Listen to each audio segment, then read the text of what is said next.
hari Sabat. Oh, selamat pagi. Selamat bagi mereka yang di Indonesia. Sekarang adalah Oktober 2 tahun 2020. Kita tetap belajar tentang kehidupan Tuhan Yesus, tapi sekarang kita belajar tentang kematian Tuhan Yesus. Waktu dia di dalam kubur dari Yusuf Arimatea. Ya. Dan kematian dari Tuhan Yesus ini adalah sesuatu yang selalu digembar-gemborkan dan yang selalu dan juga menjadi kontroversi yang setan mau orang bingung tentang kematian dari Tuhan Yesus. Ya, ini selalu menjadi kontroversi. Waktu dia mati pun itu menjadi kontroversi. Dan sampai sekarang, karena ini yang setan mau kita bingung. Ya, tentang kematian Yesus. Karena kematian Yesus itu penting sekali. Karena hanya dengan kematiannya itu, dia bisa membayar upah dosa. Ya, upah dosa dari kita. Right? Dengan kematian. Tapi dengan darahnya, dia Dia membersihkan dosa kita. Alright? Kita mau pergi ke slides-nya. Alright. Ini alright. Siapa yang beristirahat di dalam kuburan dari Yusuf itu? Siapa yang beristirahat dalam kuburan Yusuf itu? Ingat, ini menjadi kontroversi waktu sedang Yesus mati. Ya. Waktu Yesus di dalam kuburan sudah menjadi kontroversi. Dan yang membuat kontroversi itu karena setan yang membuat kontroversi itu. Supaya orang bingung semua. Dan sampai sekarang pun kita sedang dibingungkan tentang siapa yang mati di dalam kuburan dari Yusuf itu ya. Alright.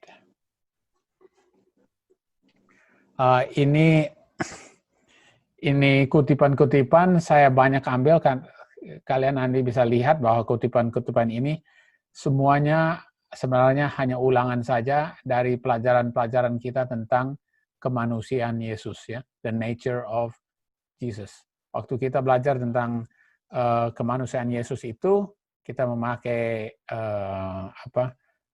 kutipan-kutipan ini dan ayat-ayat ini supaya kita mengetahui tentang inkarnasi dari Tuhan Yesus. Inkarnasi ya, dia punya keilahiannya yang ditutupi oleh kemanusiaannya. Right? Ya, saya tidak mau baca semuanya. Kita bisa lihat ya.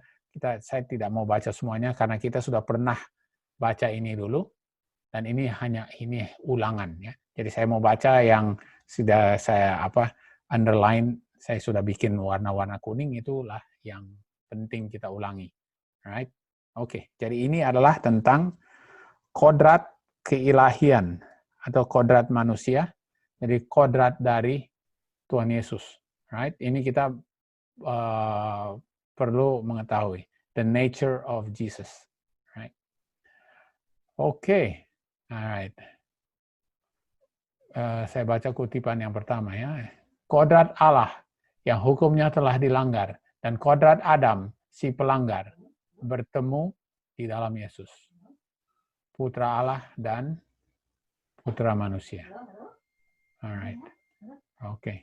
Jadi kodrat Allah, keilahian, dan kodrat Adam, kodrat manusia, sudah bertemu di dalam Yesus ya. Jadi kodrat manusia itu ada 3. Ada 3 rangkap. Ya. Kekuatan fisik, physical, intellectual, dan moral. Jadi kita harus mengerti ya, ada physical, kekuatan fisik, intellectual, dan moral. Tiga rangkap. Alright? Ini kodrat manusia. Jadi Tuhan Yesus itu mempunyai kodrat kemanusiaan. Dan kodrat kemanusiaan itu ada 3 rangkap. Physical, intellectual, dan moral. Oke? Right. Oke.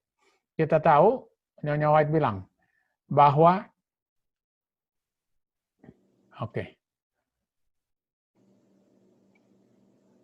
keilahiannya yang saya baca ya, dia punya rangkuman di sini. Keilahiannya tidak dimanusiakan. Ya. Jadi ini keilahiannya Yesus istilahnya di taraf sini. Keilahiannya itu tidak diturunkan derajatnya. Alright? Dan kemanusiaannya yang istilahnya di sini tidak ditinggikan menjadi keilahiannya. Ya, istilahnya begini. Ya. Keilahiannya tetap keilahiannya, kemanusiaannya tetap kemanusiaannya. Right? Kemanusiaannya tidak ditinggikan, keilahiannya tidak direndahkan. Right? Tetapi ya, di blend atau dipersatukan 2 kodrat ini, right? Keilahiannya dan kemanusiaannya itu di blend, ya, dicampur atau dipersatukan, ya. Tapi dipersatukan dengan masing-masing mempertahankan karakter dan sifat dasarnya. Jadi biarpun kodrat keilahiannya bersatu dengan kemanusiaannya, sifat-sifat keilahiannya dan sifat-sifat kemanusiaannya itu tetap beda-beda, right? Tidak dicampur, right? Tetap distinct, right? Is essential. Karakteristik dari kemanusiaannya tetap karakteristik kemanusiaannya, tidak ditinggikan. Keilahiannya tidak direndahkan, tetap sama saja, oke? Okay? Ya, ini pentingnya. Ini kita harus ingat ini ya, supaya kita nanti bisa menjawab pertanyaannya, siapa yang mati di dalam kubur dari Yusuf Arimatea. Right. 2 ekspresi manusia dan ilahi di dalam Kristus adalah satu yang erat dan tidak terpisahkan. Namun, keduanya memiliki individualitas yang berbeda. Alright? 2 ekspresi, kemanusiaan dan keilahiannya, ya, tidak bisa dipisahkan. Inseparable. Kemanusiaannya, ya, biarpun ini keilahiannya di sini, kemanusiaannya derajatnya, ya, tapi tidak bisa dipisahkan. Kenapa Nyonya White bilang kemanusiaannya dan keilahiannya tidak bisa dipisahkan? Apa yang terjadi kalau dipisahkan? Apa yang terjadi kalau kemanusiaannya dan keilahiannya dipisahkan? Apa yang terjadi? Keilahiannya itu adalah spiritnya.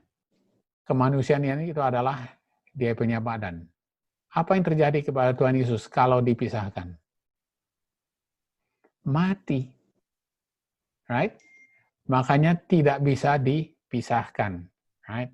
Jadi untuk waktu Tuhan Yesus di dunia ini, sebelum dia mati di kayu salib, right?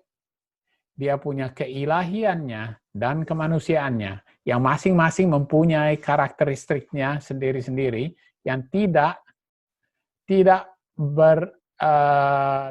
berubah, right? Ya, tidak dirubahkan, right? The nature, kodratnya itu beda-beda, tetapi tetap bersatu dan tidak bisa dipisahkan. Ya, yang kita lihat di sini ya, melestarikan setiap sifat yang berbeda, yang distinct. Each nature is distinct. Dia punya kodrat masing-masing distinct, bisa terpisah, bisa maksudnya bukannya terpisah ya, beda-beda, right? karakter dari kealahan dan karakter dari manusia yang sempurna. Right? Dia datang untuk menunjukkan kepada kita apa Tuhan itu dan apa yang manusia boleh mencapai dalam karakter seperti keilahiannya. Dia datang ke dunia ini bukan kasih tahu siapa Allah itu, tetapi dia kasih tahu siapa manusia itu bisa mencapai. Ya. Bagaimana kita bisa mencapai keilahian. Ya, karakter kita bisa mencapai kepada keilahian Kristus. Alright? Ingat, dia punya nature-nya, kodratnya itu sebenarnya beda-beda, tetapi bersatu. Beda tapi bersatu. Right? Karakteristiknya beda-beda. Tidak direndahkan atau dinaikkan, tetap beda-beda. Tetapi harus dipersatukan. Right? Tidak bisa dipisahkan. Right? Oke, ini kita harus simak-simak. Harus masuk ke dalam kita punya pengertian dan kita ulang-ulang supaya kita mengerti ya. Mengerti. Oke, Yohanes 11 ayat 25. Akulah kebangkitan dan kehidupan. Akulah kebangkitan dan kehidupan. Jadi aku bisa membangkitkan. Tuhan Yesus bilang, aku bisa membangkitkan. Karena di dalamku ada kehidupan. Kehidupan apa? Kehidupan yang tidak diberikan kepadaku, tetapi diwariskan kepadaku. Jadi sudah aku punya kehidupan itu. Karena tidak diberikan, jadi bisa aku berikan kepada orang lain. Right? Aku berikan kepada siapa yang aku mau. Right? Itu jadi kehidupan dari Tuhan Yesus itu. Right? Dia adalah kebangkitan. Dia bisa membangkitkan. Karena dia mempunyai hak. Karena kehidupannya di dalamnya tidak diberikan kepadanya. Tetapi diwariskan kepadanya. Right? Jadi waktu dia mati di kayu salib, dia menyerahkan nyawanya. Nyawanya diserahkan. Ini penting sekali bahasanya dibilang ya. Dia menyerahkan nyawanya. Lalu ada yang bersaksi. Yang bersaksi sudah dia mati siapa? Itu Yohanes di situ ya. Yohanes bersaksi. Right? Supaya orang bisa percaya. Right? Yohanes bersaksi supaya ayat 35. Yohanes 19 ayat 35. Yohanes sendiri bersaksi supaya dia bisa kasih saksi itu supaya orang percaya. Tetapi siapa juga yang bersaksi pada waktu itu bahwa Tuhan Yesus sudah mati? Tentara Rom. Ingat, tentara Rom ditanya oleh Pilatus, benar apa dia sudah mati?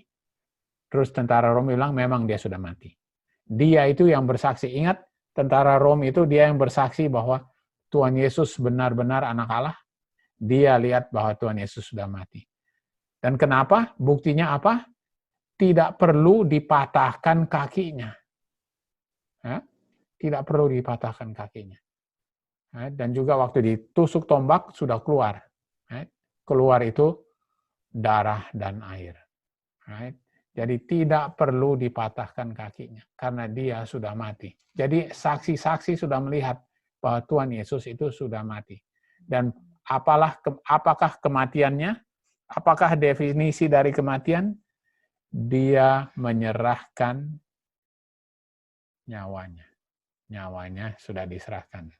Alright? Oke. Nyawa ya Ayub 33 ayat 4. The Spirit of God. Spirit itu adalah roh. Roh Allah adalah nafas.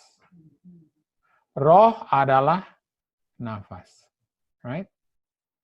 Jadi waktu di dalam Ezekiel itu, waktu itu tulang-tulang mau dibangkitkan. apa yang dihembuskan ke dalam tulang-tulang itu.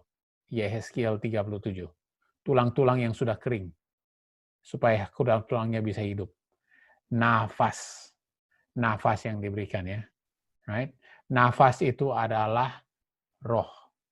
Right? Rohnya. Roh adalah nafas. Right? Mazmur 104 ayat 29. Mereka yang kehilangan nafasnya. Mereka yang kehilangan rohnya. Rohnya yang sudah diambil. Rohnya yang Tuhan Yesus sudah letakkan. Mereka itu mati. Jadi manusia kalau rohnya dipisahkan dari badannya, dia mati. Right? Yakobus 2 ayat 26. For as the body without the spirit is dead. Badan tanpa roh mati. Right? Jadi sekarang kita tahu definisi dari kematian. Kita harus selalu ingat apakah definisi dari kematian. Kematian definisi dari Alkitab ini ayat-ayat ini semua dan Yohanes ya dari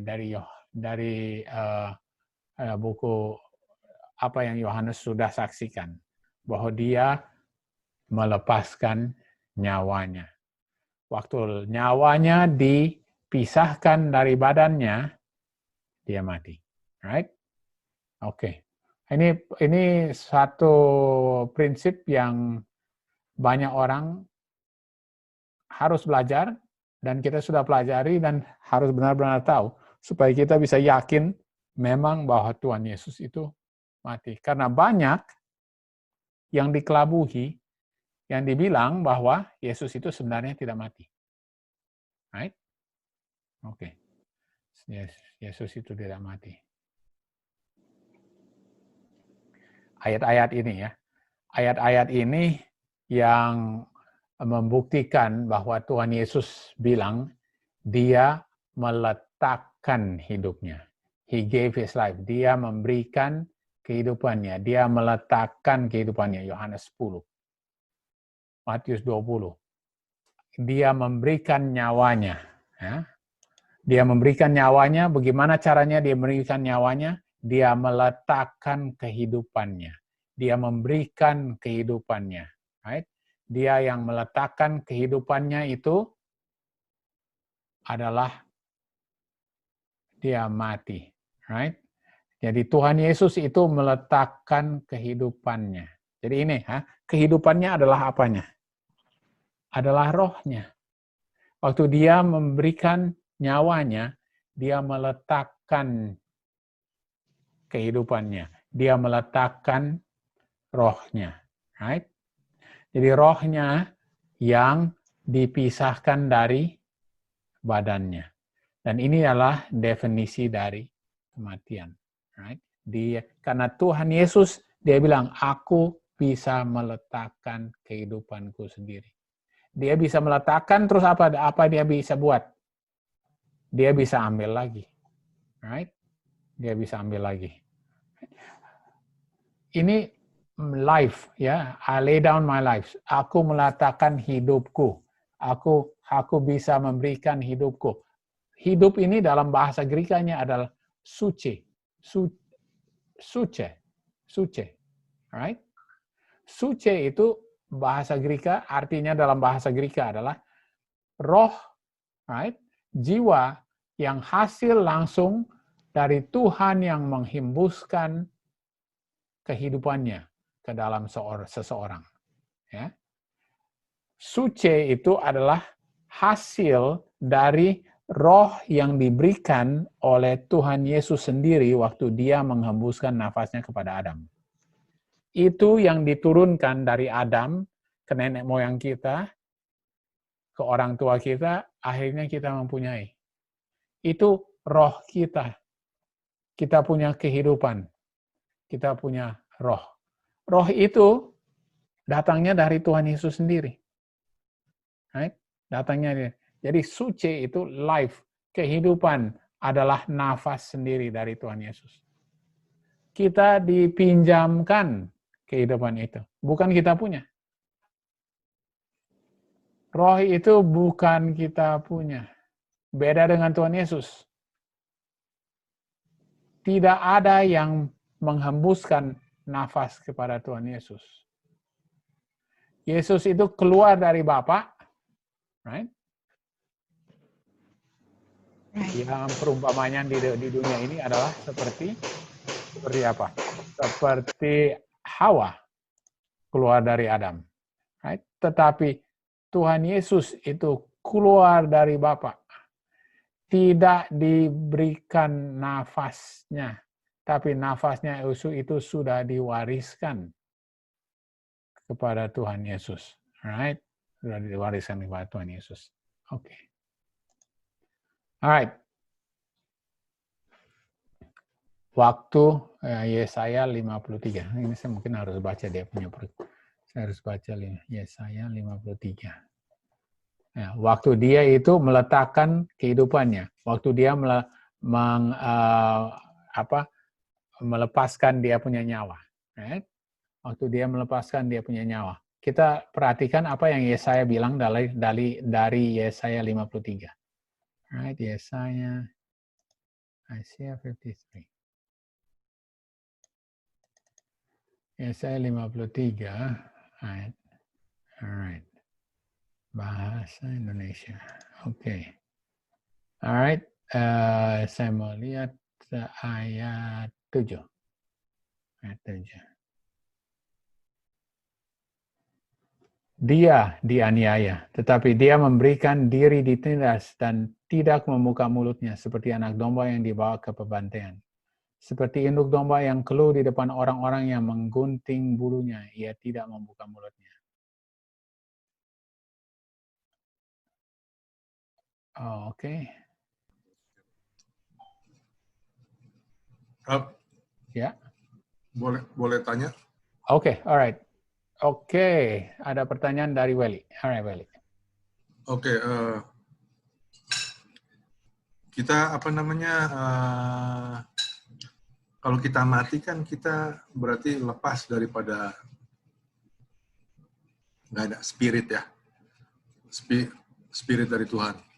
Nah, yang sekarang yang dihembuskan sama Tuhan, apa bedanya napas yang diberikan sama Tuhan dengan Holy Spirit? Jadi saya masih bingung situ, maksudnya kayak kita sekarang hidup, lalu kita datang Holy Spirit. Nah, bedanya gimana maksudnya? Ya, itu pertanyaan bagus sekali itu ya. Oke, jadi waktu dia hembuskan, Tuhan Yesus menghembuskan nafasnya kepada Adam. Apakah itu dia punya spirit yang dia berikan sebenarnya? Ya, memang dia punya spirit. Ya. Karena nafasnya adalah spiritnya. Right? Dan apakah itu holy? Memang holy. Right?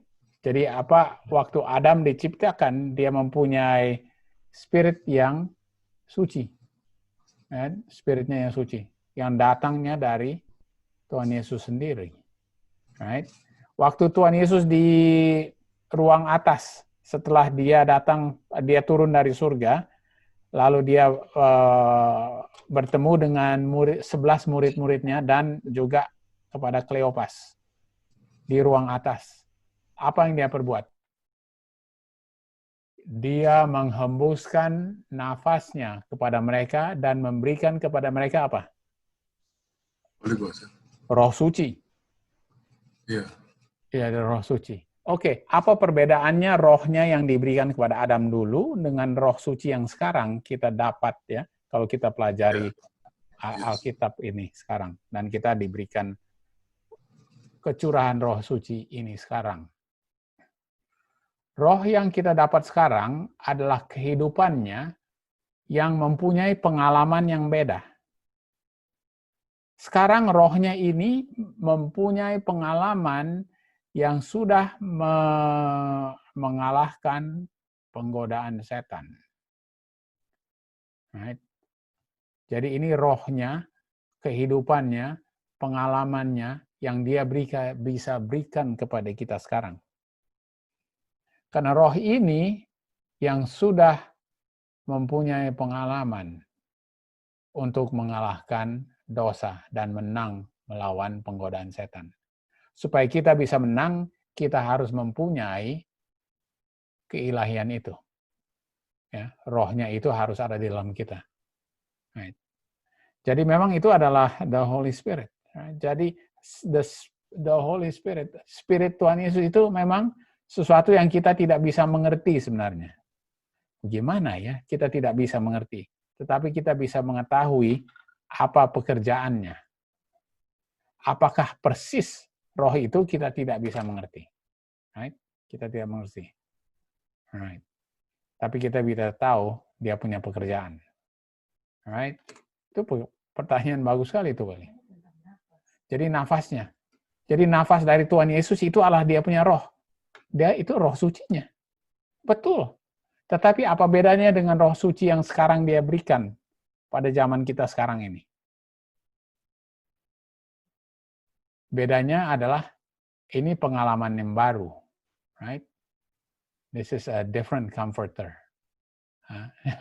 Pengalaman yang baru. Jadi sesuatu pengalaman untuk bisa kita pakai untuk mengalahkan penggodaan setan.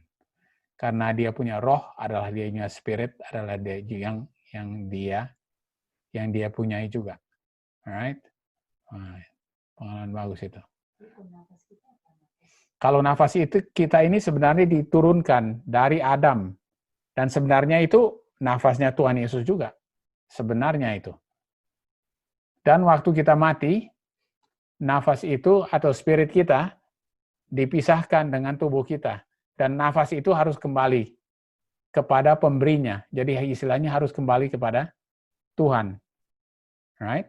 Harus kembali, langsung saja kembali. Right? Tidak melayang-layang istilahnya di mana-mana gitu. Langsung kembali. Right? Kembali kepada pemberi. Right? Karena itu hanya dipinjamkan kepada kita. Jadi sebenarnya yang napas yang diberikan kepada semua manusia itu sama semuanya. Sama semuanya. Karena kita ini itu diturunkan dari Adam. Ya. Itu semua diturunkan dari Adam. Ini nafasnya sama. Jadi sebenarnya itu nafasnya Tuhan Yesus sendiri. Rohnya Tuhan Yesus. Yang roh di dalam kita itu sebenarnya ya, yang dia harus ambil kembali waktu kita mati adalah rohnya sendiri. Ya. Ya. Gitu ya. Jadi kalau Tuhan Yesus waktu dia, jadi nanti kita jangan sampai kita keterusan, nanti kita harus baca kutipannya White tentang apa terjadi waktu Tuhan Yesus mati ya. Oke, jadi kalau kita baca, ya, jadi apa terjadi waktu Tuhan Yesus mati. Alright. Oke.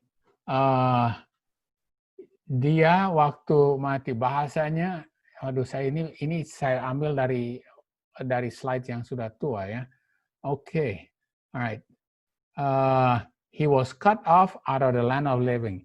Dia sudah dipisahkan dari land of the living, dari mereka yang hidup. Right?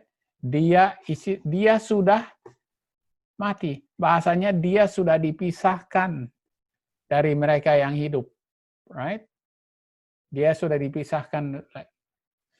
Dia sudah dan kuburannya dengan mereka yang jahat.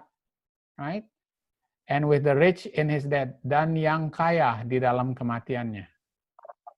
Dan dia punya roh.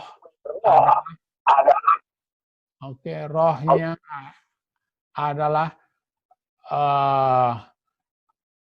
pemberian untuk dosa.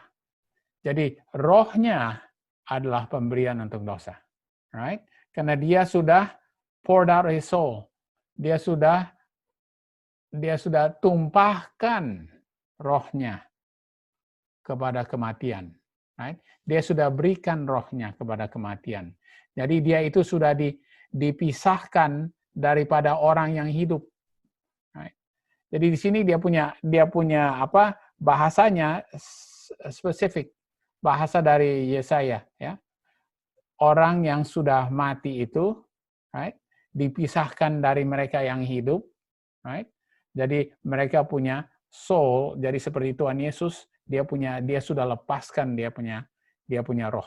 Dan rohnya itu yang membayar kehidupannya. Kenapa? Karena rohnya dipisahkan dari tubuhnya, jadi dia mati. Right? Itu yang membayar upah dosa. Right?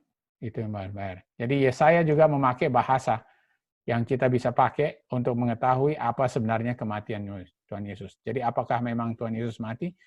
Itu dia memang mati dipisahkan daripada orang-orang yang hidup. Right? Oke. Jadi memang di sini ya Rasul Paulus bilang Yesus sudah mati. Christ died for us. Yesus sudah mati. Ya. Kristus sudah mati buat dosa kita. 1 Korintus 15 ayat 13. Dia sudah mengecap kematian supaya di dalam kematiannya dia bisa mengalahkan setan. Right? Dan yang mempunyai kekuasaan atas kematian. Jadi di sini Rasul Paulus bilang Tuhan Yesus sudah mati. Tuhan Yesus sudah mati. Oke, bagaimana dengan Nyonya White ya? Nyonya White dari sini kita sudah lihat Rasul Paulus bilang sudah mati. Yesaya sudah bilang Tuhan Yesus mati. Right? Orang-orang yang ada di mana di Calvary di samping Tuhan Yesus, mereka bilang Tuhan Yesus mati. Right? Semua itu saksi-saksi bahwa Tuhan Yesus mati. Right? Sekarang kita lihat bagaimana dengan Nyonya White. Nyonya White punya penjelasan tentang kematian dari Tuhan Yesus. Right? Incarnation, misteri inkarnasi dari Yesus Kristus adalah misteri dari segala misteri. Right? Misteri dari segala misteri. Ini misteri yang paling tinggi. Ya, kita tidak bisa mengetahuinya secara keseluruhannya. Right? Yeah. Di sini letter 97. Letter 97. Nyonya White, kalau Nyonya White bisa menulis beberapa cara dia menulis ya. Salah satu dia bilang Tuhan Yesus itu sudah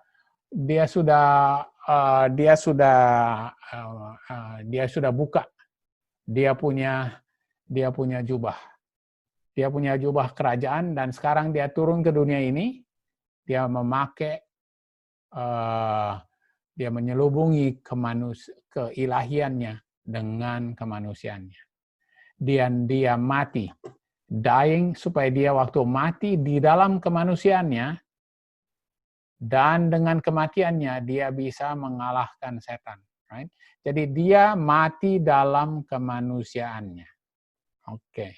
Dia mati dalam kemanusiaannya. Jadi kalau waktu Tuhan Yesus waktu Nyonya White bilang dia mati dalam kemanusiaannya, orang-orang sekarang bilang, oh oke, Nyonya White bilang, ya sebenarnya dia nggak mati lah. Ya. Dia hanya mati dalam kemanusiaannya. Tapi secara keseluruhannya, Tuhan Yesus itu tidak mati. Kalau hanya memakai kutipan ini. Right? Kalau hanya memakai kutipan ini. Karena Nyonya White bilang dia mati dalam kemanusiaannya. Oke? Alright. Nah, jadi ini akan dipakai. Kutipan-kutipan ini akan dipakai untuk bagi orang yang mau membuktikan bahwa Nyonya White bilang Tuhan Yesus itu ya secara literal tidak mati. Oke? Ada orang-orang yang mengajar ini. Right? Dan kita bisa lihat siapa-siapa yang mengajar ini. Oke.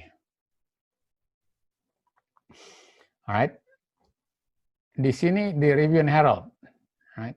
Review and Herald, sekarang Nyonya White bilang, keilahian waktu Tuhan Yesus mati di kayu salib, keilahian sengsara. Right? Keilahian sengsara. Oke, keilahian sengsara. Apakah tapi tidak dia di sini Nyonya White tidak bilang bahwa Yesus mati. Tapi Nyonya White bilang bahwa keilahian sengsara, right? Kemanusiaan yang mati, keilahian sengsara, right? Alright, keilahian yang sengsara. Right? Saya teruskan ya. Saya ambil kutipan. Kita banyak kutipan, tapi saya hanya mau ambil dia punya cuplikan. Sekarang, waktu Tuhan Yesus di kayu salib, siapa yang berkabung? Ya, apa yang berkabung? Ada di dunia yang berkabung, right? Alam semesta berkabung. Kenapa? Karena pencipta dari alam semesta ya, mati. Right? Jadi pencipta alam semesta mati. Jadi yang menciptakan alam semesta itu Tuhan Yesus di permulaan kekekalan. Dia yang alam semesta tahu bahwa yang sekarang alam semesta mengaku bahwa pencipta dari alam semesta sekarang mati. Right? Nah ini. Nyonya White kasih dalam bahasa-bahasa yang istilahnya bahasa yang tinggi. Bahasa-bahasa yang supaya segala konsep-konsepnya bisa dimengerti. Jadi pencipta alam semesta mati. Right? Keilahian sengsara. Kemanusiaan mati. Right? Tapi pencipta jadi Tuhan Yesus itu waktu dia menciptakan alam semesta ini, pencipta dari alam semesta ini menurut Nyonya White yang mati. Oke? Bukan hanya dia punya kemanusiaan. Nah, ini penting sekali. Bukan hanya kemanusiaannya, tapi pencipta dari alam semesta yang mati. Right? Right. Artinya apa keilahiannya sengsara? Bukankah keilahian itu suci? Keilahiannya sengsara, Jack. Keilahiannya itu sengsara karena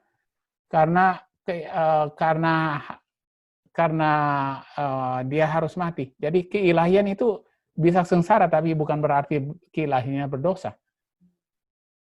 Keilahiannya sengsara. Right? Dan disinilah dia bilang lagi, diulang lagi.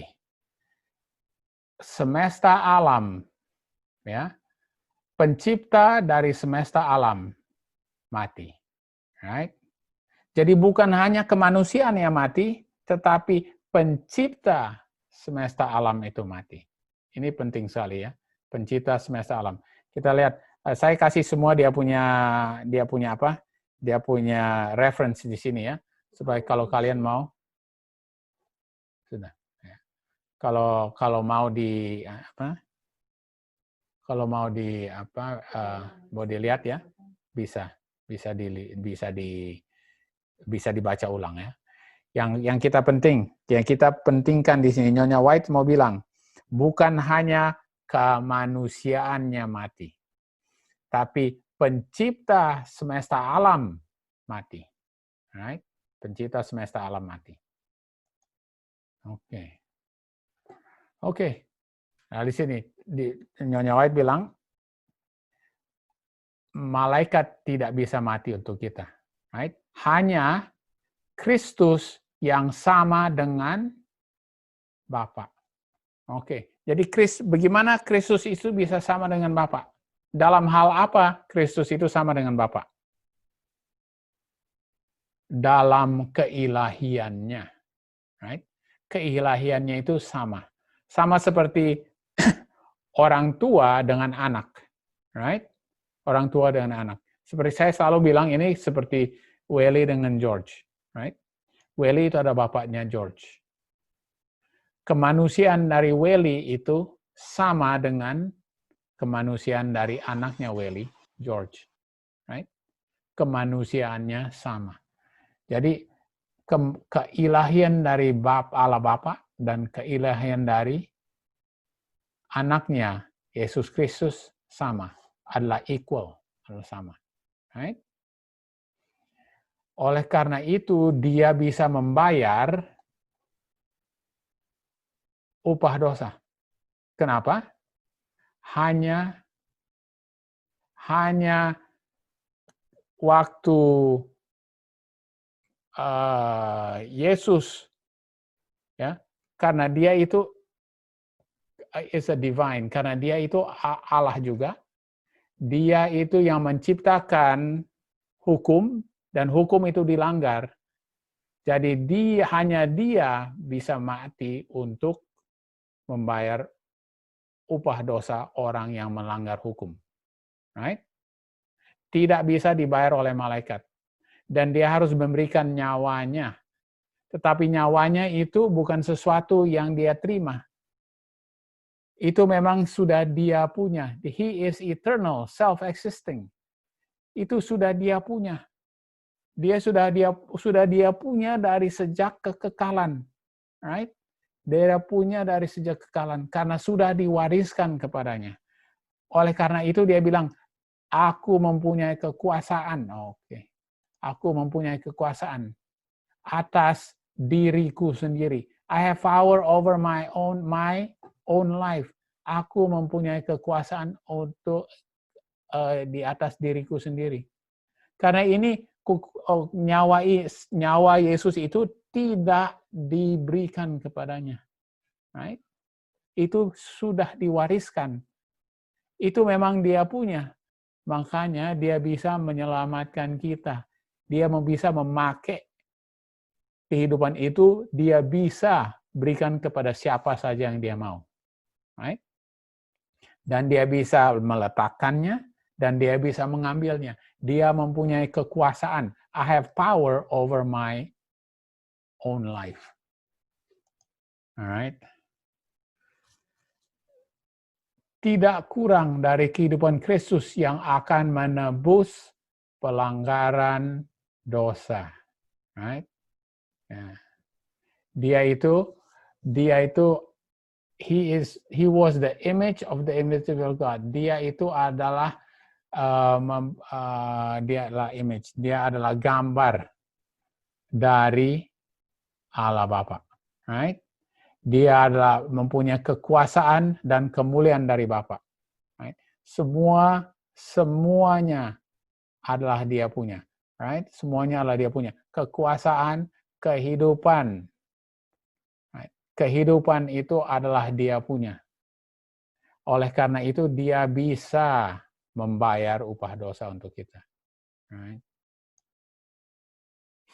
Oke, ini yang kita sudah yang kita selalu pakai dan selalu kita ulang-ulang dari Spirit of Prophecy volume 3. Jadi 3 SP 203. Right? 3 SP 203. Ya, kalian make sure mengetahui ini ya, 3 SP 203. Alright? Oke, saya membaca ya. Ketika dia menutup matanya dalam kematian di kayu salib, jiwa Kristus tidak segera pergi ke surga, seperti yang dipercayai banyak orang. Atau bagaimana mungkin perkataannya benar, aku belum naik kepada Bapakku. Right? Roh Yesus tidur di kuburan dengan tubuhnya. The Spirit of Jesus slept in the tomb with his body. Roh Yesus apa? Apakah roh Yesus itu kembali ke Bapa? Nyawa-nyawa bilang apa? Rohnya tidur bersama dia di dalam kuburannya. Right? Tidak pergi ke surga. Ini penting sekali ya. Semua yang terdiri dari kehidupan dan kecerdasan Yesus tetap tinggal dengan tubuhnya di kuburan. Right? Rohnya dipisahkan, dia yang meletakkan sendiri rohnya. Right? Aku melepaskan nyawaku, aku meletakkan hidupku, dia yang melepaskan rohnya. Tapi rohnya tidak kembali ke Bapa, tetap berada bersama dia di dalam kubur. Right? The life and intelligence of Jesus remained in the sepulcher. Right? Dan ketika dia tampil sebagai makhluk yang utuh, dia tidak perlu memanggil rohnya dari surga. Dia memiliki kekuatan untuk menyerahkan nyawanya dan mengambilnya kembali. Dia mempunyai kekuatan. I have power over my own life. Aku mempunyai kekuatan di atas nyawaku sendiri. Aku bisa meletakkannya dan aku bisa mengambilnya kembali. Alright? Tetapi dia punya roh tidak pergi melayang ke surga. Tetap bersama-sama dia di dalam kubur. Alright. Ini penting sekali ya. Ini sesuatu yang kita sudah pelajari dulu, tapi bagus sekali kita ulangi karena tepat pada waktu kita belajar, waktu Tuhan Yesus sedang berada ya, di dalam kubur ya, pada hari Sabat itu. Alright. Oke. Kehidupan yang telah Ia berikan dalam kemanusiaan, Ia ambil kembali dan Ia berikan kepada manusia. Right, ini. Dia sudah, waktu dia meletakkan kehidupannya itu, dia ambil kembali, kehidupan itu yang dia berikan kepada kita. Ini jawaban dari untuk Welly itu. Right? Bagaimana dia bisa berikan kehidupan itu? Karena dia berikan rohnya. Rohnya yang suci. Right? Rohnya adalah kehidupannya. Jadi kehidupan yang dia letakkan adalah kehidupan yang dia bisa berikan kepada kita. Dan kehidupannya adalah pengalamannya, adalah rohnya. Right? Rohnya. Jadi itu adalah roh suci. Jadi rohnya Yesus itu yang dia berikan kepada kita. Right? Oke. Lalu di sini, humanity, kemanusiaan mati, keilahian tidak mati. Keilahian tidak mati. Tapi apakah Yesus mati? Yesus mati. Kenapa? Karena keilahiannya dan kemanusiaannya yang supaya dia waktu hidup tidak boleh terpisah, sudah dia letakkan, sudah sekarang dipisah. Dia letakkan nyawanya. Right? Jadi sekarang sudah pisah. Tetapi keilahiannya tidak mati. Tetapi secara keseluruhannya, pencipta semesta alam mati. Ini yang Nyonya White bilang, makanya Nyonya White ulang-ulang terus. Pencipta semesta alam mati. Right? Tetapi keilahiannya tidak mati. Right. Ini penting sekali. Ya, penting sekali kita mengetahuinya ya. Right. Penting sekali kita tahu. Karena ini yang akan dipakai untuk menipu kita. Karena setan mau tipu kita dalam hal ini. Dia waktu Tuhan Yesus mati, dia tipu orang-orang supaya bilang, oh Tuhan Yesus itu sebenarnya right, tidak bangkit. Lalu setelah itu dia bilang, oh sebenarnya Tuhan Yesus itu tidak mati. Right? Pertamanya tidak bangkit, habis itu dia bilang tidak mati. Jadi semua orang ditipu dalam hal kematiannya Tuhan Yesus. Supaya rencana keselamatan membingungkan untuk orang-orang. Right? Dia mau membingungkan orang tentang rencana keselamatan. Oke. Oh, kita harus lihat bagaimana dengan kematian dari Musa. Right? Waktu Musa mati, ingat, Musa itu adalah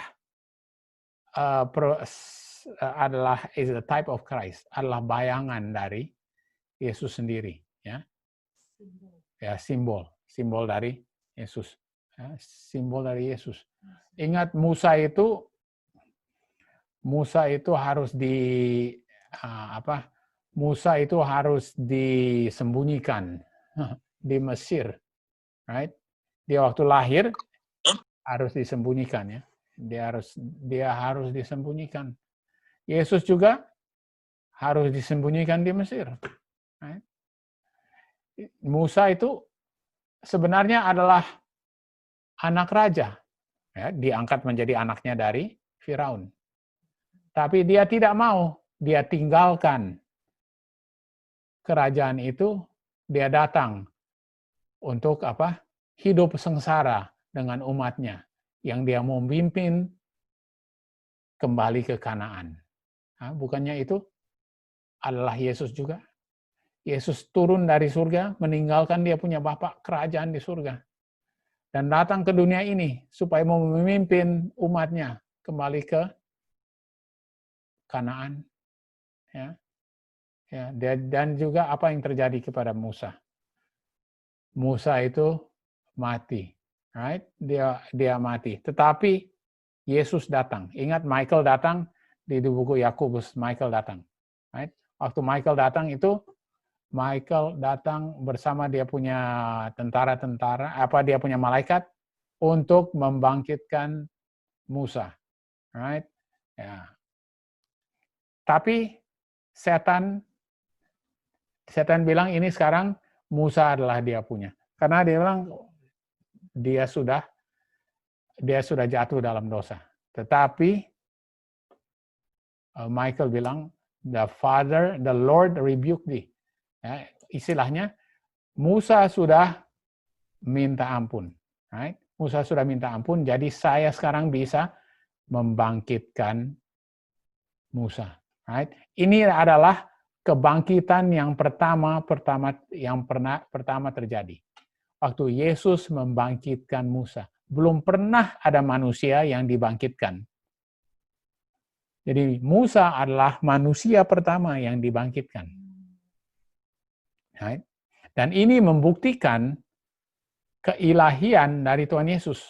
Karena Yesus bisa membangkitkan manusia. Yang hebatnya ya sekarang, kita kalau baca dari 2 SP, 2 Spirit of Prophecy Volume 2, kapan Musa itu dibangkitkan?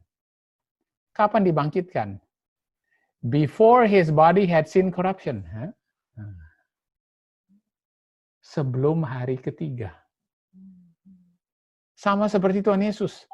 Apakah Tuhan Yesus punya badan melihat korupsi busuk? Itu seperti Lazarus, harus mati setelah 4 hari sudah mulai membusuk. Tetapi Tuhan Yesus punya badan tidak pernah melihat korupsi. Sama seperti badan dari Musa. Musa pun tidak pernah busuk. Sebelum 3 hari, Tuhan Yesus sudah bangkitkan dia. Dan apa yang terjadi kepada badannya waktu dibangkitkan, badannya sudah menjadi glorified. Sudah dimuliakan. Badannya dirubah. Alright?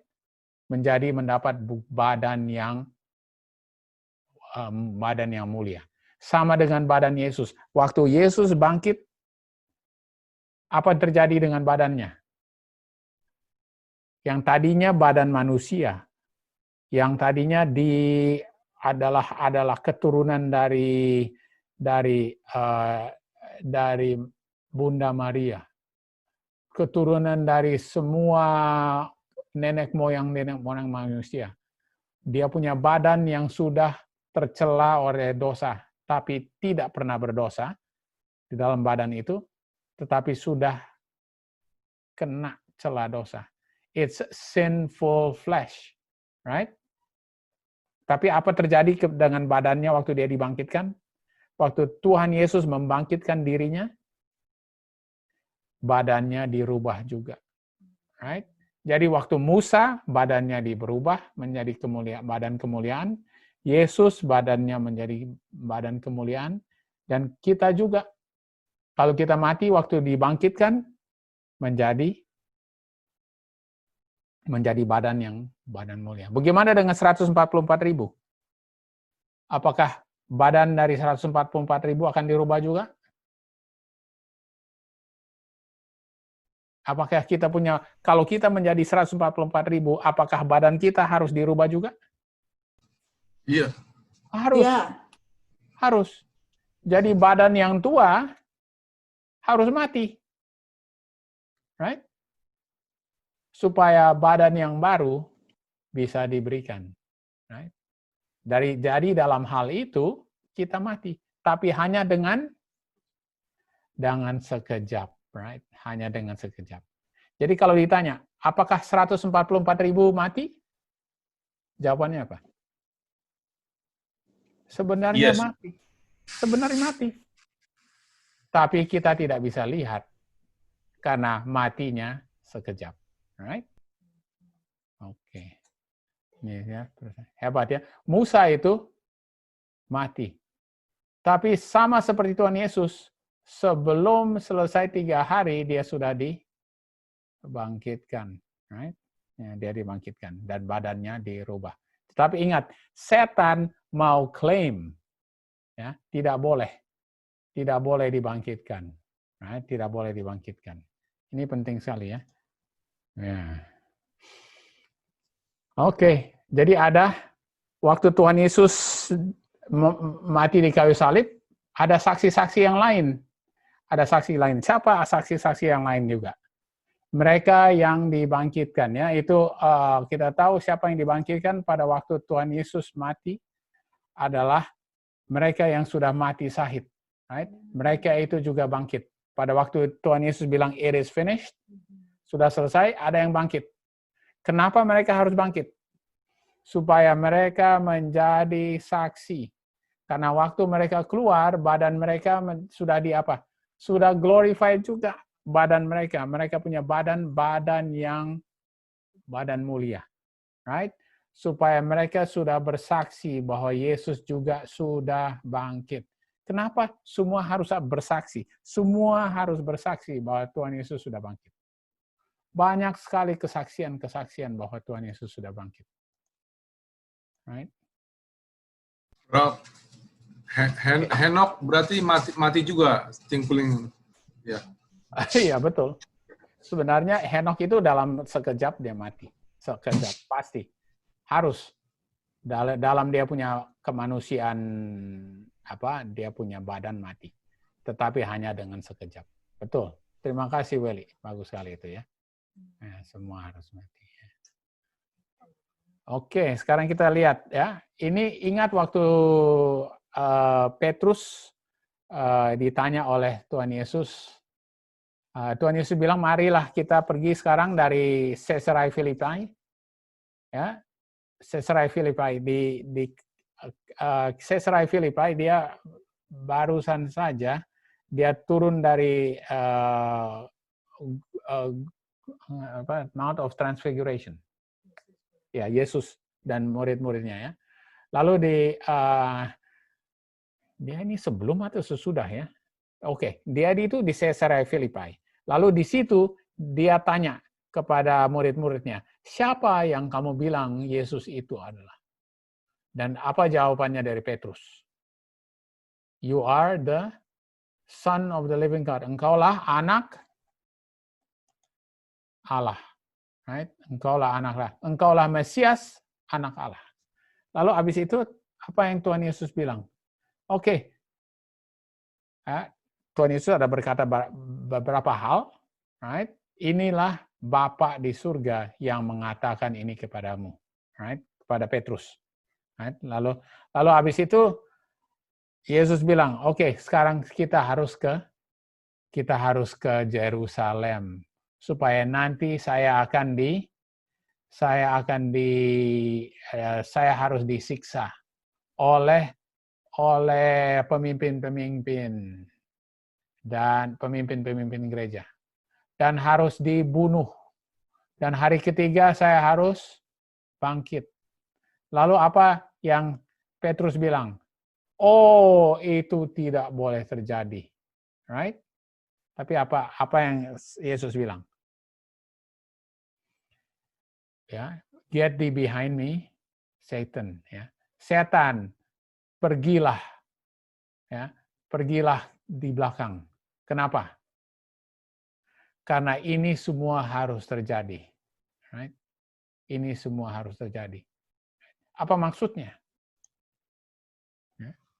Setan berusaha untuk mematahkan semangat Yesus. Waduh. Setan berusaha untuk mematahkan semangat Yesus dan memalingkan dia dari misinya. Dan Petrus dalam cinta yang buta menyuarkan pencobaan pangeran kejahatan dan memberikan pikiran itu. Dorongannya ada di balik seruan dari dorongan setan. Penggodaan setan ini ya. Penggodaan setan adalah apa? Penggodaan setan mau menggoda sebenarnya kepada Tuhan Yesus. Bilangnya apa? Kamu tidak perlu mati. Kamu tidak perlu mati. Ya, itu penggodaan setan. Alright? Jadi itu yang dia menggoda Petrus untuk bilang kepada Tuhan Yesus. Kamu tidak perlu mati. Tuhan Yesus, engkau tidak perlu mati. Right? Setan ini mau bilang apa? Itu setan punya penggodaan kepada Tuhan Yesus sebenarnya. Right?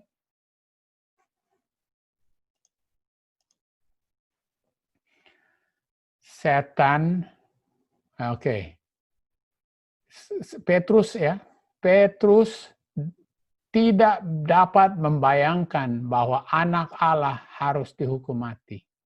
Setan menyarankan di dalam benaknya bahwa jika Yesus adalah anak Allah, dia tidak dapat mati.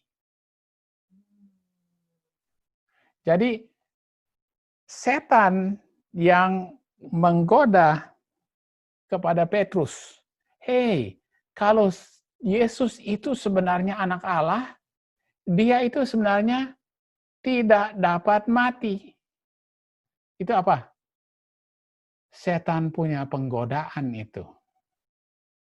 Apakah itu sama dengan penggodaan di Eden? Di Taman Eden? Apakah setan berbicara melalui ular itu apa? Kamu tidak perlu mati. Right? Jadi Petrus sedang digoda. Yang sebenarnya dia mau menggoda ya Tuhan Yesus melalui Petrus. Right? Kamu tidak perlu mati. Anak Allah itu sebenarnya tidak boleh mati sebenarnya. Right? Itu adalah godaan setan. Kenapa dia tetap harus mau membunuh Yesus? Iya, ya istilahnya dia itu ya, karena dia bencinya, bukan main. Dia bencinya kepada Tuhan Yesus ya.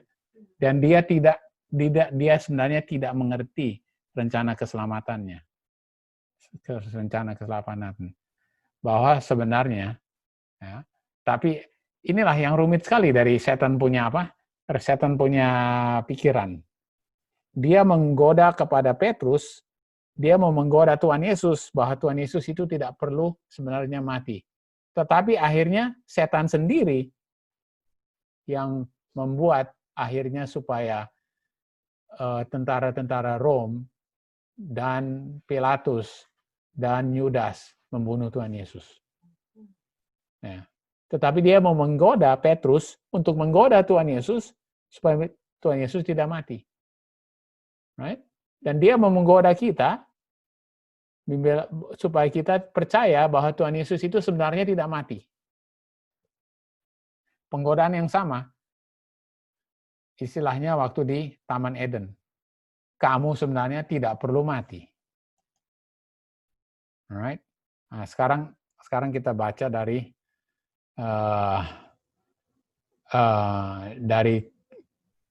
kutipan Nyonya White ya. Apa yang akan terjadi di zaman akhir. Ya. Sekarang Nyonya White bilang, selama malam yang lalu banyak hal telah diberikan kepadaku. Dan aku dengan tegas memutuskan bahwa pekerjaan besar untuk hari-hari terakhir ini akan segera selesai. Oke, dia bilang, ini akan ada pekerjaan sudah mau selesai. Kenapa? Karena penipuan setan sudah hebat sekali. Alright? Ini pekerjaan Tuhan sedikit lagi mau selesai. Karena penipuan setan sudah hebat sekali sekarang. Oke, saya mau baca ya. Apakah kodrat manusia dari putra Maria dirubah menjadi kodrat ilahi dari putra Allah? Tidak. Kedua kodrat itu secara misterius bercampur dalam satu pribadi. Manusia Kristus Yesus, di dalam Dia berdiam semua kepenuhan tubuh keilahian. Ketika Yesus disalibkan, kodrat manusianya yang mati. Keilahian tidak tenggelam dan mati. Itu tidak mungkin. Kristus yang tak berdosa akan menyelamatkan setiap anak-anak Adam yang menerima keselamatan yang ditawarkan kepada mereka. Setuju untuk menjadi anak-anak Allah. Juru selamat telah membeli ras yang jatuh dengan darahnya sendiri. Right? Dia sekarang, Nyonya White sedang berbicara tentang kemanusiaan dan keilahan Yesus. Ya, Oke. Right?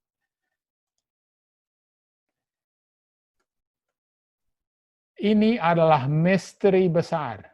Misteri yang tidak akan sepenuhnya dipahami oleh kita dalam kebesarannya sampai orang-orang ditebus ke dalam surga. Ya. Kemudian kekuatan dan keagungan dan kemanjuran karunia Tuhan untuk manusia akan dipahami. Misteri incarnation, misteri keilahian dalam kemanusiaan, misteri bagaimana Yesus itu bisa mati dalam kemanusiaannya bisa mati dan keilahiannya tetap hidup, tetapi Yesus mati itu semua itu tidak bisa dipahami secara keseluruhannya sampai nanti akhirnya kita diajar di surga. Alright? Tetapi musuh bertekad, siapa ini musuh? Setan. Setan bertekad bahwa pemberian ini akan sangat membingungkan sehingga menjadi ketidakadaan. Right? Jadi dia mau bikin ini secara misteri. Sampai akhirnya kita bingung tentang rencana keselamatan. Jika orang percaya hanya tahu apa artinya ini, pekerjaan akan dilakukan di gereja kita yang harus dilakukan jika anggotanya pernah memasuki kerajaan surga.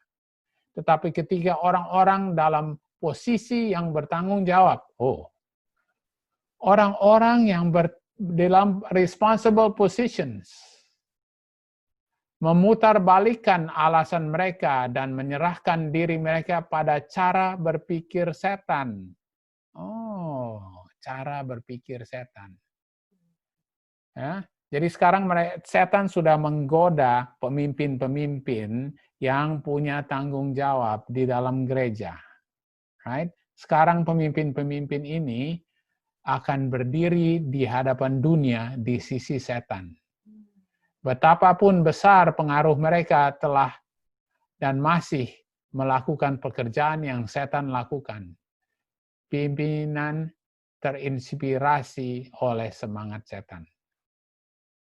Dan apa yang setan mau memakai? Setan mau membuat pengetahuan tentang keilahian dan keanakan, keilahian dan kemanusiaan Tuhan Yesus itu menjadi sesuatu yang membingungkan. Right? Dan yang dipakai adalah apa? Pimpinan-pimpinan yang membingungkan kepada anggota-anggota. Right? Jadi pertanyaan saya, bagaimana di zaman akhir ini pemimpin-pemimpin gereja, ini memang hebat sekali ya. Nyonya White sudah bilang ini akan terjadi. Pimpinan gereja akan membingungkan anggota dalam hal kemanusiaan dan keilahian Yesus. Bagaimana Tuhan Yesus itu mati?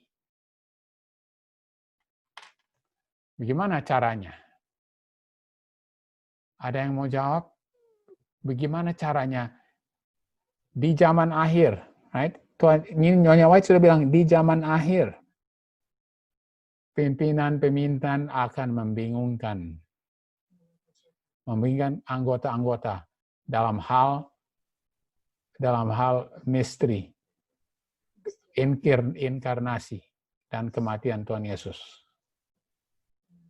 Bagaimana caranya? Ya, brother, saya coba. Iya. Ya, jadi Brother Mani. dengan satu pengajaran sekarang ini bahwa Yesus adalah Allah, ya kita tahu itu ya persis ya. Itu kan sudah pasti akan membingungkan bila mana Yesus disebut mati. Karena menurut yang kita tahu Allah nggak bisa mati. Itulah yang akan membuat banyak orang bingung. Jadi memang setan sengaja berperan di sini membingungkan umat-umat yang menyebut umat Tuhan ataupun biji mata Tuhan tidak mengerti akan hal ini. Sehingga dengan ketidakpengertian ini, maka inilah yang kita sebut mungkin salah satu error and confusion di spiritual Israel saat ini. Itu komentar saya. Terima kasih. Terima kasih, Brother Manik ya. Kita ulang-ulang ini ya, karena memang kita sudah kembali kepada waktu Tuhan Yesus mati. Dan ini salah satu penipuan setan yang dipakai. Yang setan pakai Petrus.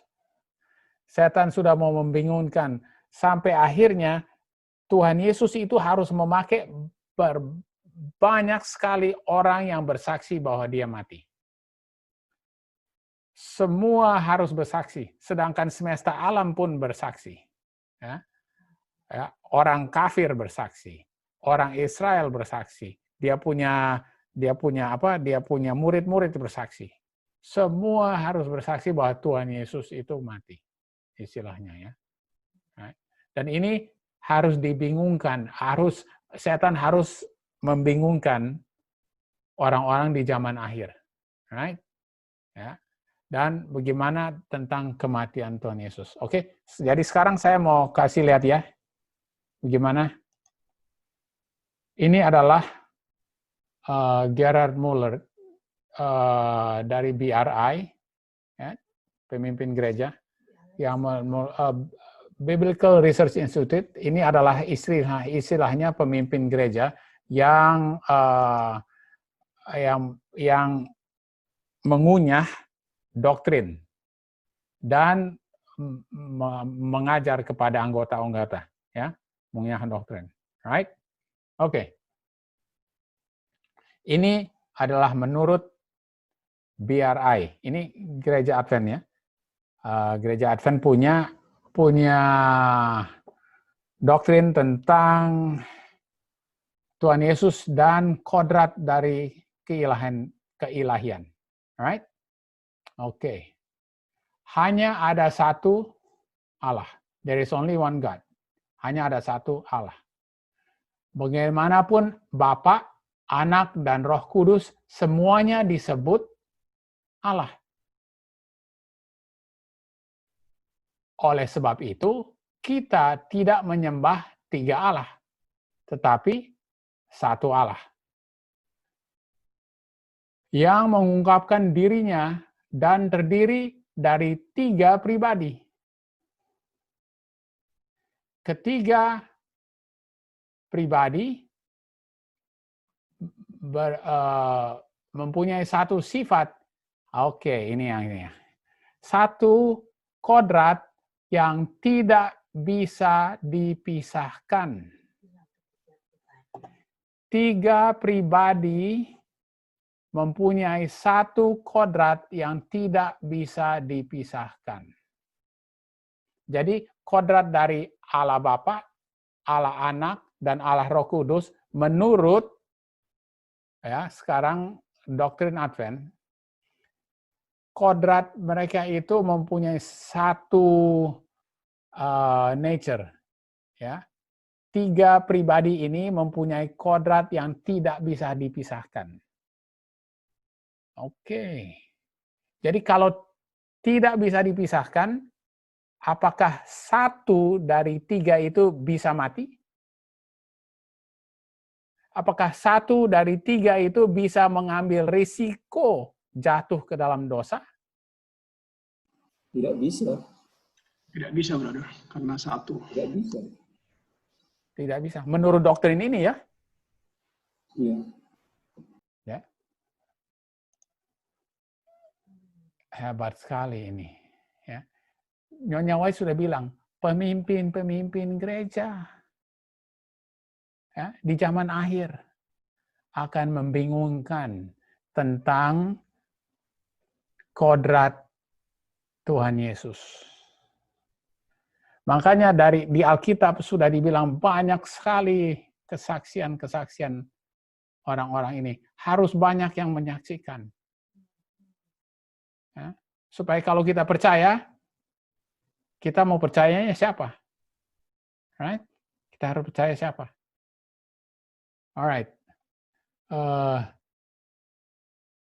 Setiap pribadi keilahian pada dasarnya dan esensinya adalah Allah.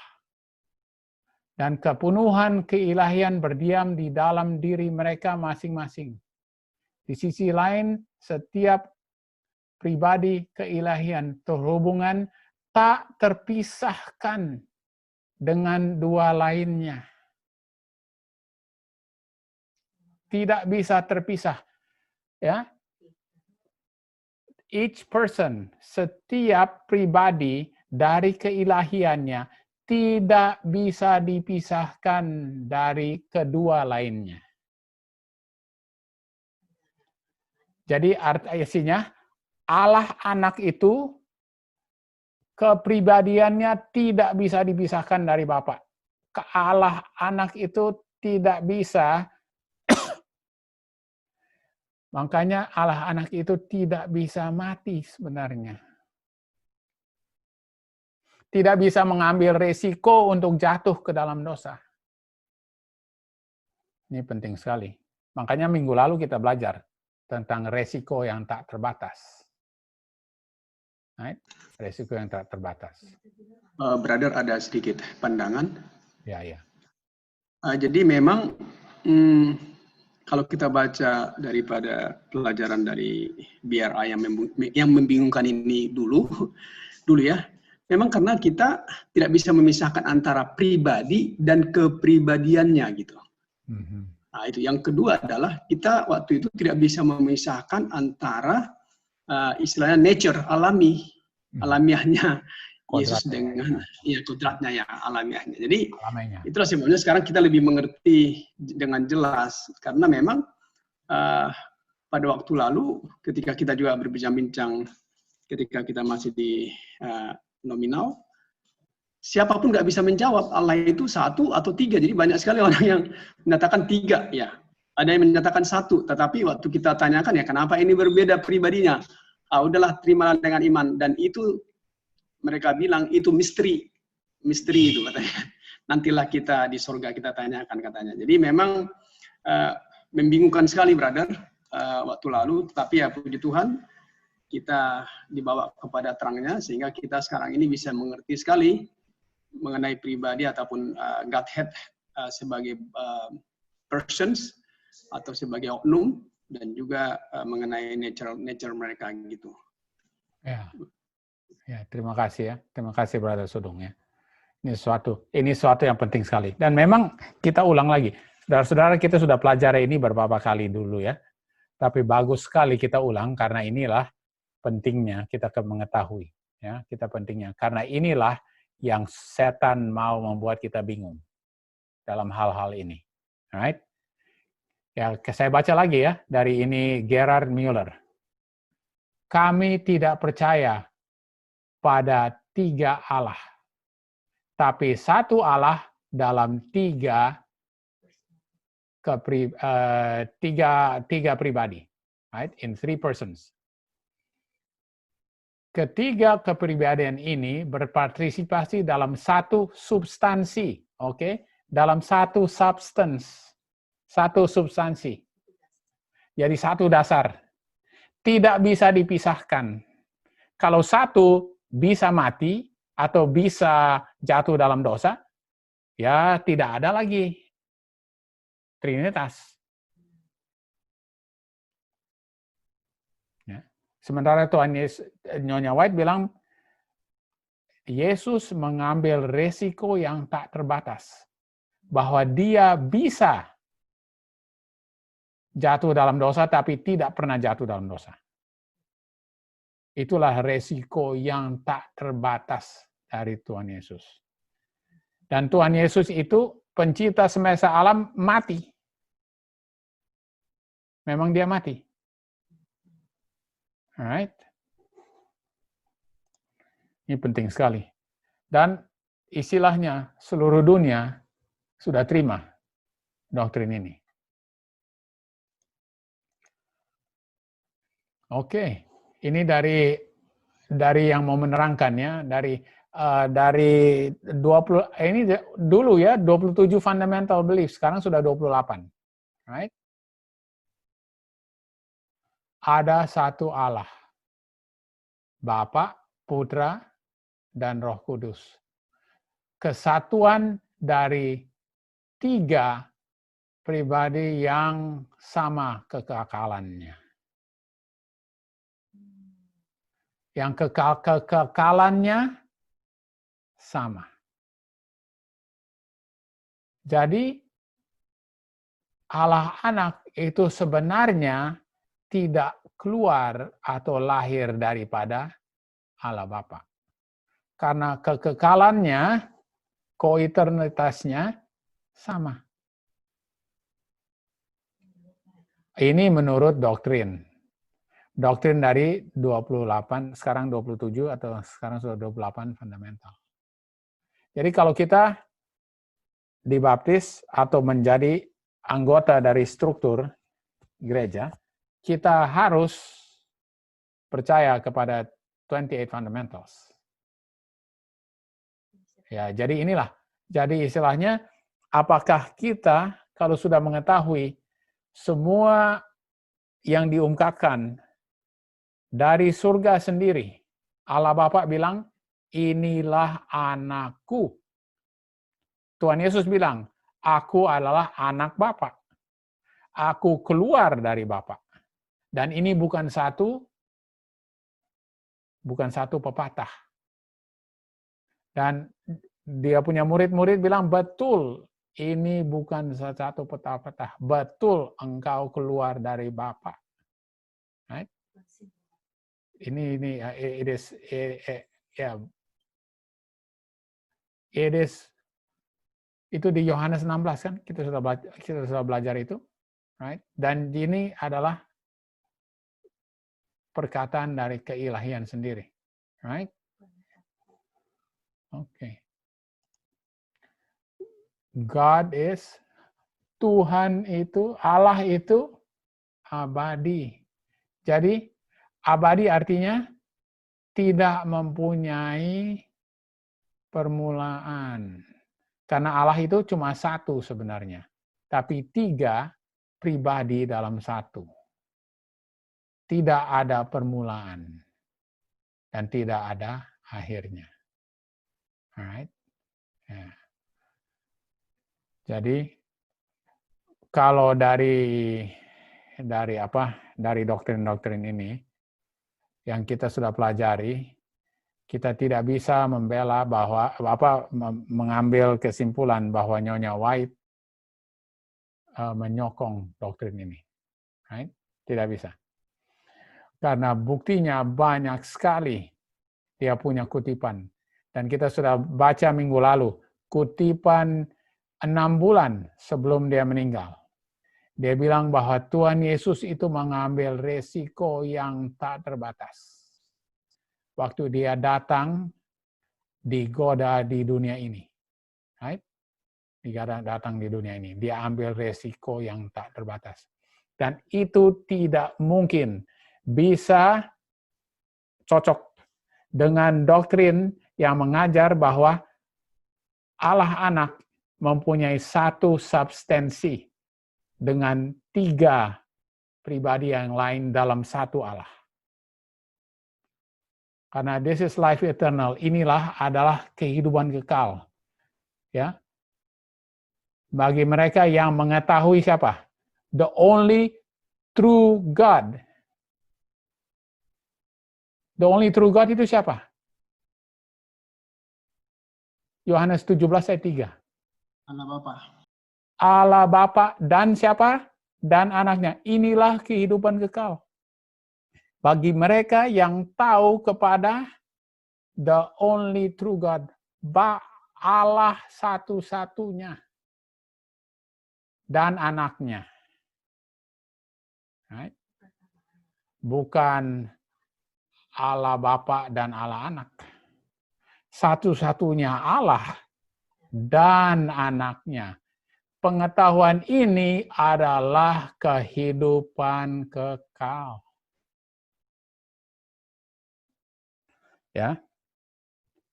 Apakah ini problema yang dihadapi banyak orang yang tidak mengetahuinya? Yang hebatnya, setan sudah memakai penipuan ini, right? Tuhan itu sebenarnya tidak mati. Dia itu satu substansi. Tuhan Yesus itu satu substansi dengan Allah Bapa, dengan Allah Roh Kudus. Jadi sebenarnya tidak mati. Karena dia itu satu substansi. Esensinya tidak bisa terpisah. Tiga itu tidak bisa terpisah.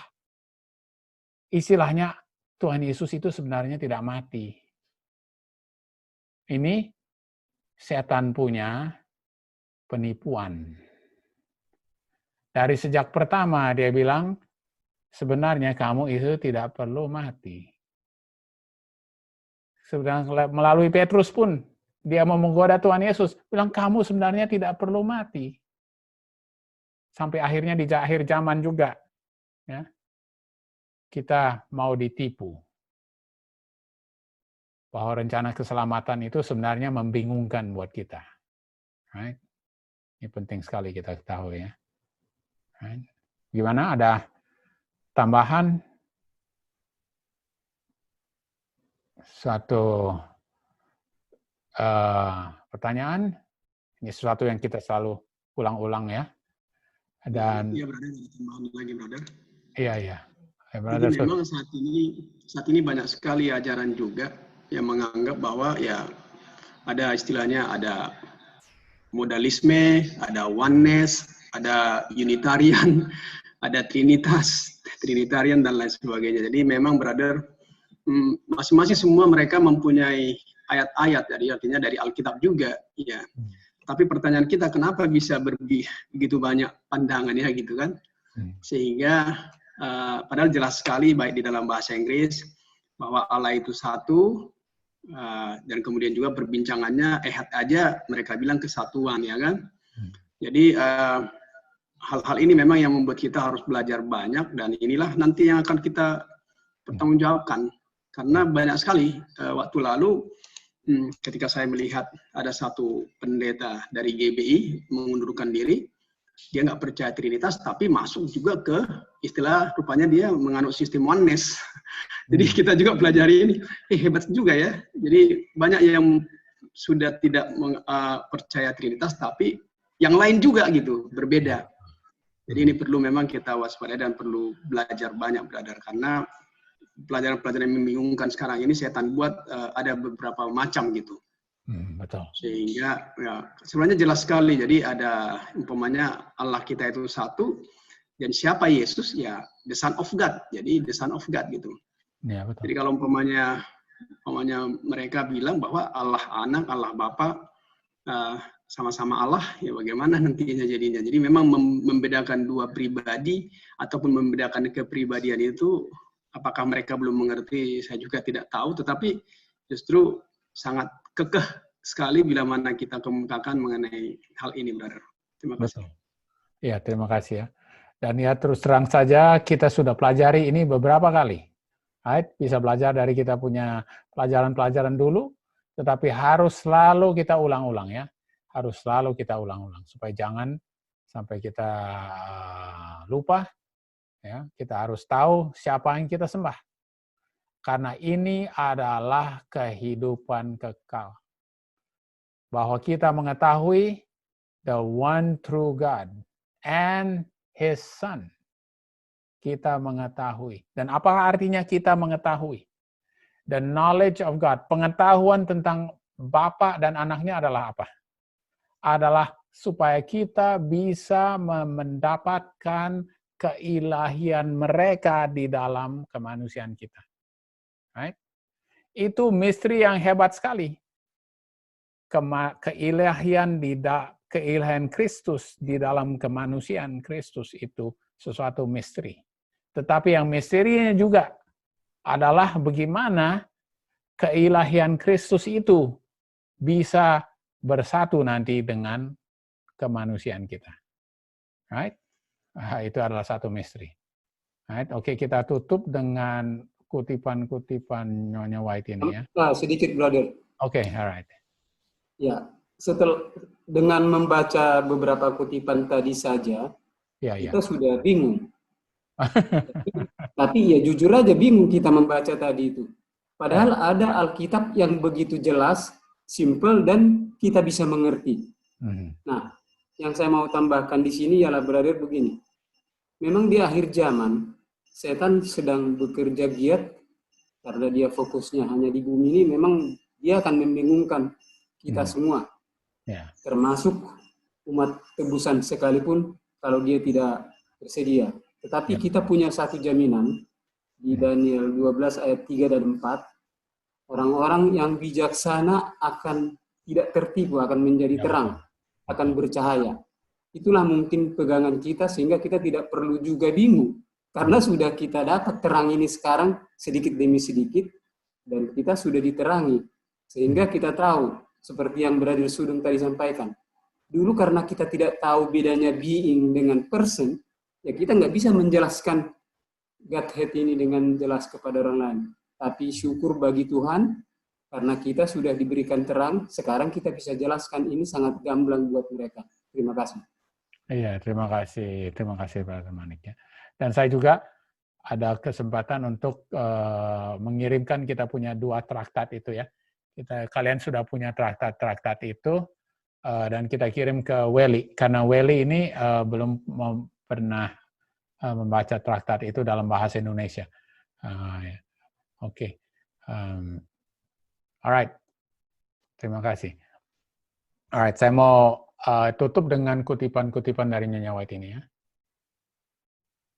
Tetapi Tuhan akan memiliki umat di bumi untuk memelihara Alkitab. Dan hanya Alkitab sebagai standar dari semua doktrin dan dasar dari semua reformasi. Pendapat orang-orang terpelajar, deduksi ilmu alam, kredo atau keputusan dewa gerejawi, sebanyak dan simpang siur seperti gereja yang mereka wakili, suara mayoritas. Tidak satu atau semua ini harus dianggap sebagai bukti untuk atau bertentangan dengan keyakinan agama apapun. Sebelum menerima ajaran atau ajaran apapun, kita hendaknya menuntut, beginilah firman Tuhan. Thus saith the Lord. Yang jelas dalam dukungannya. Jadi kalau kita mau bertanya tentang doktrin, atau ada orang yang mau mengajar tentang doktrin, kita harus minta di mana thus saith the Lord, di mana yang Tuhan sendiri berkata, right? Apa yang Tuhan sendiri berkata? Ini yang kita harus tanya. Tidak bisa pakai Ecclesiastes Council. Orang-orang sudah di vote. Istilahnya di dewan-dewan di mana mereka punya general conference sudah di vote. Kita tidak pakai vote manusia. Right? Ya, karena semua gereja-gereja dunia juga berbeda-beda penanggapan mereka. Ya, mayoritas. Kita tidak pakai mayoritas. Karena mayoritas itu salah. Belum tentu mayoritas itu betul. Kebanyakan justru salah. Yang benar, karena tidak ada yang pakai line upon line dan tidak belajar Alkitab. Dan tidak mau mengikuti, thus saith the Lord. Ya.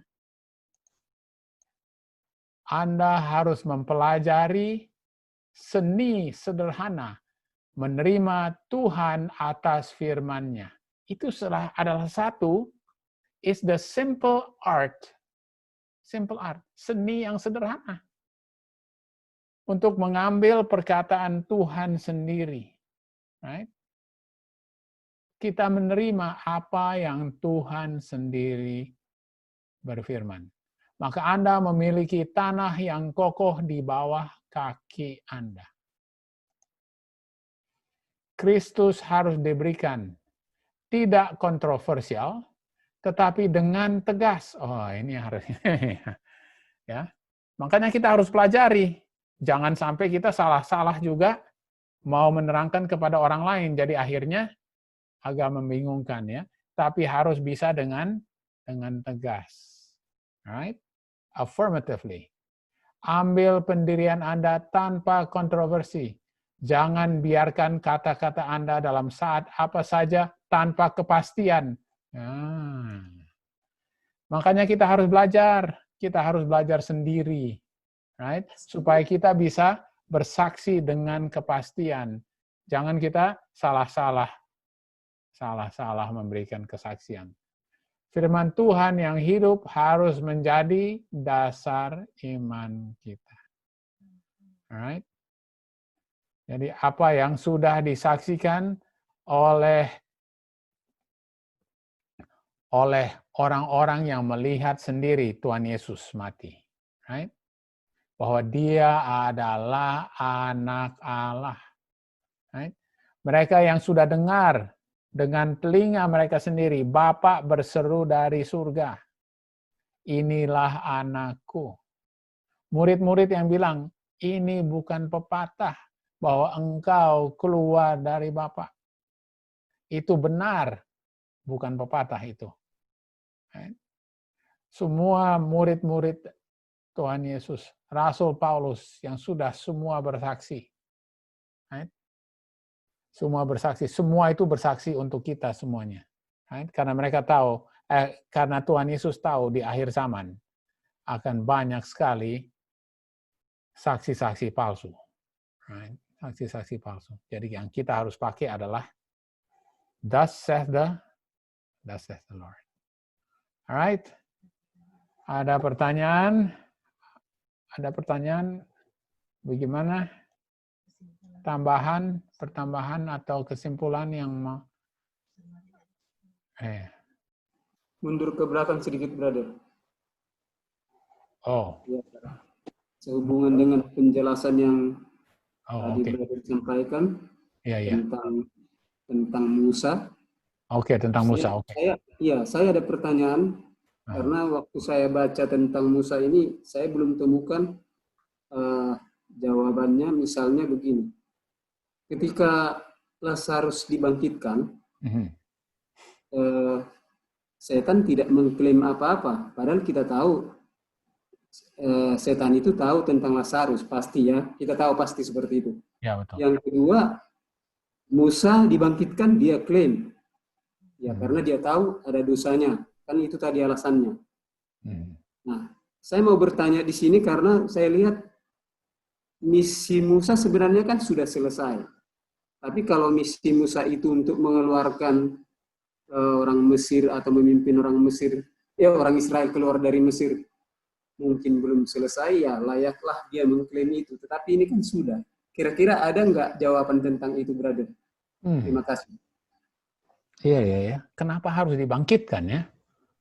Aduh, saya juga kenapa ya? Kenapa harus dibangkitkan Musa itu? Iya. Kalau kita lihat, salah satunya adalah karena Musa itu adalah gambar dari Tuhan Yesus. Kehidupan Musa itu, kalau kita lihat secara konsep, sama dengan kehidupan Tuhan Yesus. Ya, sama dengan kehidupan Tuhan Yesus. Istilahnya begitu ya.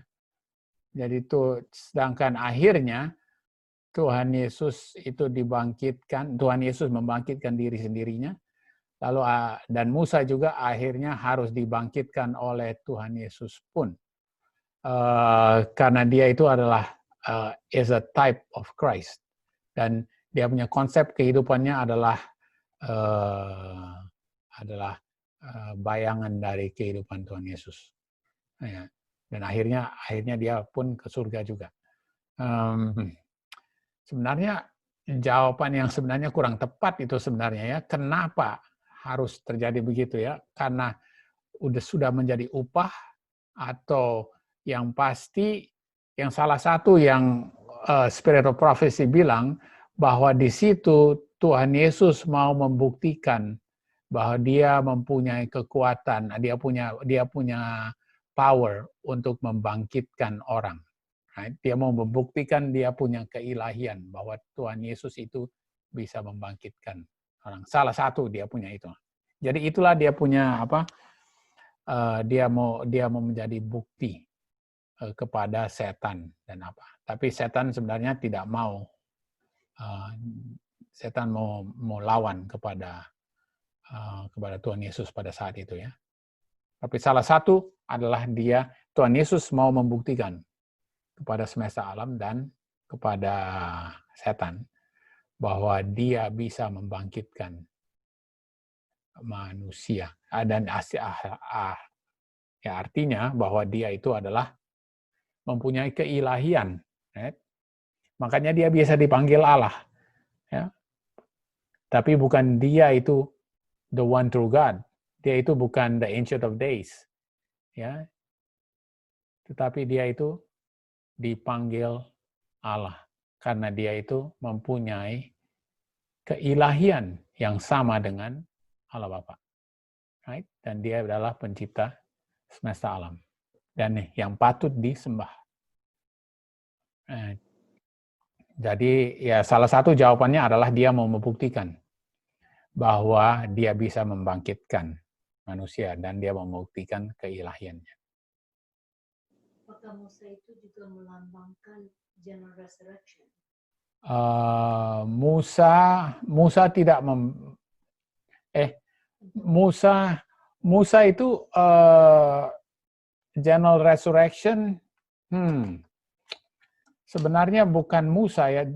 Musa itu dibangkitkan 3 hari, tapi dia melambangkan mereka yang sudah mati. Tetapi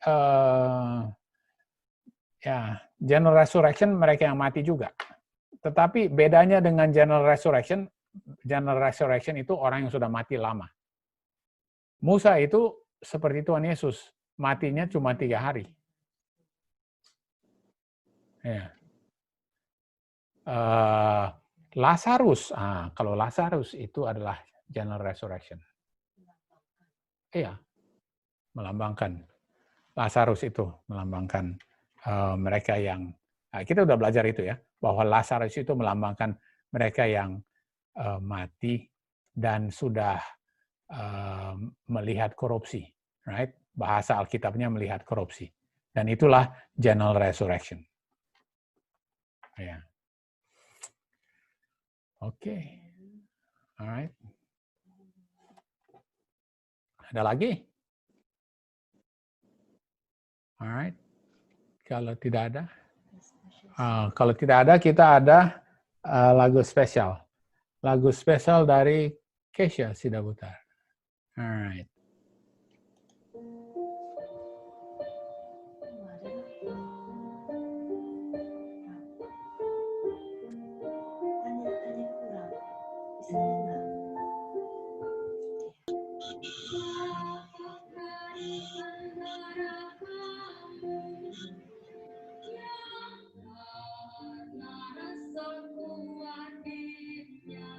Dapat menanggalkan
Amin.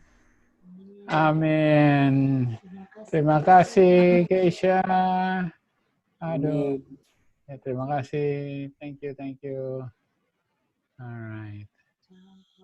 Jangan khawatir ya. Tuhan bersamamu. Karena khawatir barang-barang yang besar, karena Tuhan itu memelihara yang kecil-kecil pun semua dia pelihara. Dan yang besar pun ya pasti dia pelihara.